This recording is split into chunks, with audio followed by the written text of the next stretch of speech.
కాదు బ్రో. అసలు నీకు ఏం తెలుసని నిన్ను నువ్వు నమ్ముతున్నావు బ్రో? అసలు నీ లైఫ్లో అసలు నీకు ఏ ఎక్స్పీరియన్స్ ఉందని నిన్ను నువ్వు నమ్ముతున్నావు బ్రో?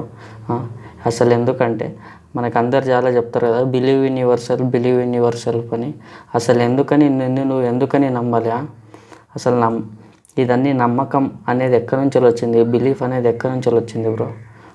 నాకు తెలిసి ఈ బిలీఫ్ అనేది వచ్చేది వాళ్ళ మార్కెటింగ్ ఒక టూల్ గురించి ఫ్రెండ్స్. ఎందుకంటే మనం ఎక్కడైతే అబద్ధం ఉంటుందో అక్కడే వాళ్ళు మనల్ని నమ్మించడానికి అనేది ప్రయత్నిస్తారు. అందుకనే ఈ నమ్మకం అనేది వచ్చింది ఫ్రెండ్స్. ఇప్పుడు ఎవరైనా కొత్త వాళ్ళు ఉంటే వాళ్ళతోటి మనం మాట్లాడాలంటే ఏదైనా ఒక డీల్ ఉంటుంది, బిజినెస్ డీల్ ఉంటుంది, ఏదైనా ఉంటుంది, వాళ్ళని వాళ్ళు ఎదగడానికి, వాళ్ళని వాళ్ళు ఇంప్రూవ్ చేసుకోవడానికి అవతల వాళ్ళని నమ్మిస్తారు. సో అందుకని వాళ్ళు బిలీవ్ ఇన్ యువర్ సెల్ఫ్ అని ఇలాంటి మాటలు మనకి చెప్పి మనల్ని చాలా అంటే చాలా మోసం అనేది చేస్తారు ఫ్రెండ్స్. అందుకనే ఈరోజు మన టాపిక్ వచ్చేసి బిలీవ్. ఎందుకని మనల్ని నమ్మరు? ఎందుకంటే మనకి తెలియదా? అసలు మనకి నాలెడ్జ్ లేదా? అసలు మనకి తెలివి లేదా? అసలు ఎందుకని మన అవతల వాళ్ళని నమ్మలే?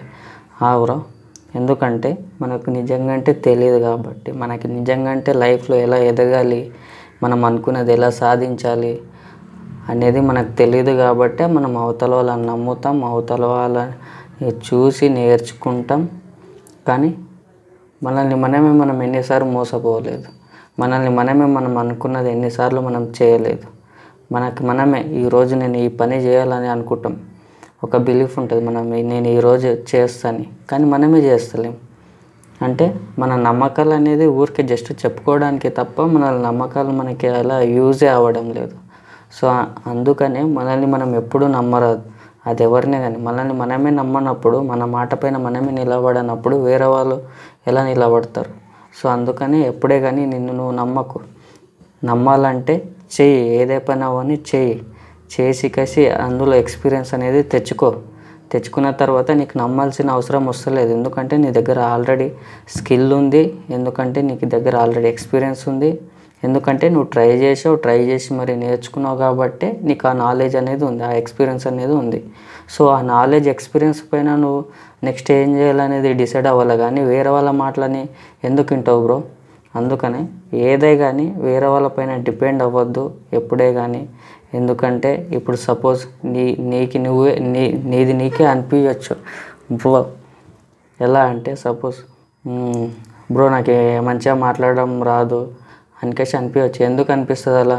నా వల్ల అవ్వదు అనేటట్టు ఎందుకు అనిపిస్తుంది? ఎందుకంటే నీకు హ్యాబిట్ లేదు కాబట్టి. ఎందుకు లేదంటే నువ్వు పుట్టిన కాడ నుంచి ఇప్పటి వరకు నీకు హ్యాబిట్ లేదు, అలా ఎదగలేదు, నువ్వు అలా పెరగలేదు కాబట్టి అలా ఉంది. ఎందుకంటే నువ్వు ట్రై చేయలేదు ఎప్పుడు, అందుకని నీకు అది ఉంది. ఎందుకంటే ఒక షైనెస్ అనేది ఒక ఫీలింగ్ ఉంది, ఎందుకంటే నువ్వు ఎప్పుడు ట్రై చేయలేదు, వెళ్ళి మాట్లాడడం, 10 మంది ముందల వెళ్ళి ఏదో ఒకటి చెప్పడం ట్రై చేయలేదు కాబట్టి నీకు అది హ్యాబిట్ లేదు. అంతే. నీకేమనిపిస్తుంది? నా వల్ల అవ్వదు అనిపిస్తుంది, ఎందుకంటే నువ్వు అలా పెరగలేదు కాబట్టి. ఎప్పుడైతే నువ్వు ట్రై చేస్తావో ఒక 10 సార్లు, 20 సార్లు, 30 సార్లు ట్రై చేసినప్పుడే నీకు కాన్ఫిడెన్స్ అనేది వస్తుంది. అప్పుడే నువ్వు అందులో నువ్వే తెలుసుకుంటావు. నేను ఒకప్పుడు ఇలా ఉండేవాడిని, ఇప్పుడు ఇలా అయ్యాను అంటే దానికి రీజన్ వచ్చేసి యాక్షన్. నువ్వు యాక్షన్ తీసుకున్నావు కాబట్టి నీ బిలీఫ్ అనేది, నీ నమ్మకం అనేది మారింది, లేదంటే మారేది కాదు. అలాగే మన లైఫ్లో చాలా అంటే చాలా నమ్మకాలు ఉన్నవి, అవంతా వేస్ట్. కొన్ని ఆల్మోస్ట్ అన్నీ వేస్ట్. అందుకని అన్నీ నమ్మడానికి పోవద్దు ఎప్పుడే కానీ. ఒక క్వశ్చన్ మార్క్ అనేది పెట్టు నీ నమ్మకం పైన. నేను ఒకవేళ ఫెయిల్ అయితేనేమో, ట్రై చేస్తే అందులో 10 మంది నవ్వుతారేమో, నేను ట్రై చేసి ఫెయిల్ అవుతానంటే వాళ్ళు అని నువ్వే ఒక లిమిట్ అనేది పెట్టుకుంటున్నావు. అంటే నువ్వు నమ్మినావు వేరే వాళ్ళు అలా అనుకుంటారు, ఇలా అనుకుంటారు. అలాంటి నమ్మకాలన్నీ తీసిపడేసి ట్రై చేయి. ఏదైనా సరే, ఏదైనా ఫీల్డ్ అయినా సరే, అప్పుడే నువ్వు ముందుకెళ్తావు. ఎందుకంటే నువ్వు వేరే వాళ్ళ గురించి ఆలోచించేటప్పుడు నీ ఏదైతే ఆపర్చునిటీస్ ఏదైతే ఉంటావో అవన్నీ మిస్ అనేది అవుతున్నది.